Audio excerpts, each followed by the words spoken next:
In late 2025, the Indian Air Force retired its final squadron of MiG-21 fighters, marking the end of an operational history spanning roughly 7 decades. Look at this map. It tracks every nation that flew the jet. Between factories in the Soviet Union, Czechoslovakia, and India, exactly 11,496 of these airframes were built. They served the militaries of over 60 different countries across 4 continents. No other supersonic weapon has ever been produced at that volume. Through sheer numbers, it dictated the aerial tactics of the entire Cold War. To understand why it was built in such massive quantities, we have to go back to 1953. Western powers were fielding new, high-altitude strategic bombers capable of flying at Mach 2. The Soviet Union needed a way to intercept them. Developing highly complex, heavy interceptors with long ranges and massive radars was expensive. The Soviet economy simply couldn't sustain a fleet large enough to protect its massive airspace if every jet cost a fortune. The government handed the problem to the Mikoyan-Gurevich Design Bureau, led by Artem Mikoyan. His mandate was brutal: design a fighter that could hit Mach 2, but keep it cheap enough to build by the thousands, and simple enough for poorly trained conscripts to fly. Getting an aircraft past the sound barrier was a known science by the mid-1950s. Doing it on a tight budget was an entirely different engineering challenge. Engineers adopted a tailed delta configuration, pairing a delta wing for high-speed lift with a conventional horizontal tail for stability. The geometry is extreme, only 4 to 5% thick.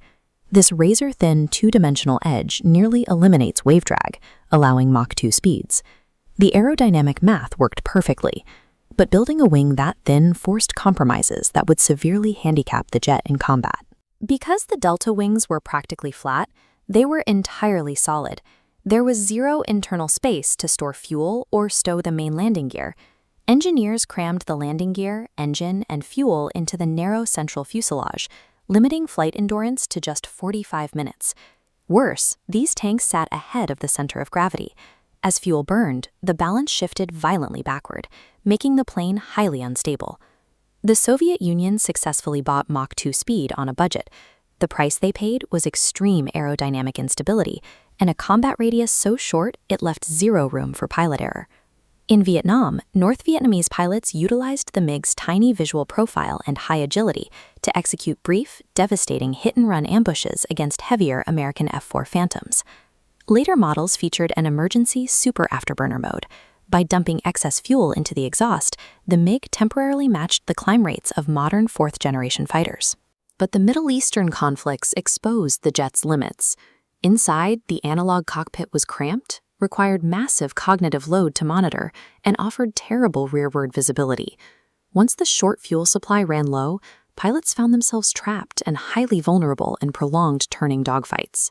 As an interceptor making quick, aggressive passes, it was lethal. As a traditional air superiority fighter trapped in an extended battle, the engineering compromises turned it into a liability. Despite its flaws, the MiG-21 was incredibly cheap to manufacture and easy to maintain. Moscow exported it by the thousands to allied nations and developing countries as a primary tool of Soviet diplomacy. China accelerated this spread. They cloned the design and manufactured it as the Chengdu J-7, supplying hundreds more to air forces that couldn't afford Western equipment.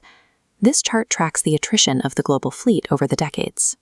Out of the original 11,496 units built, crashes, obsolescence, and retirement have brought the active number down to around 100 jets today, scattered across a few remaining air forces. For decades, if a nation needed a fast, disposable air force, this airframe was the default answer. The Indian Air Force's decision to ground its final fleet in 2025 essentially marks the end of the jet's relevance on the modern battlefield. Soviet pilots affectionately called the jet the Balalaika because its delta wing resembled the traditional triangular stringed instrument. And much like the instrument, it was a simple tool that played the defining tune of a generation. The history of the MiG-21 proves a harsh truth about military procurement. In a protracted global conflict, a cheap, good enough fighter you can mass produce 11,000 times is often far more dangerous than a flawless engineering marvel you can barely afford.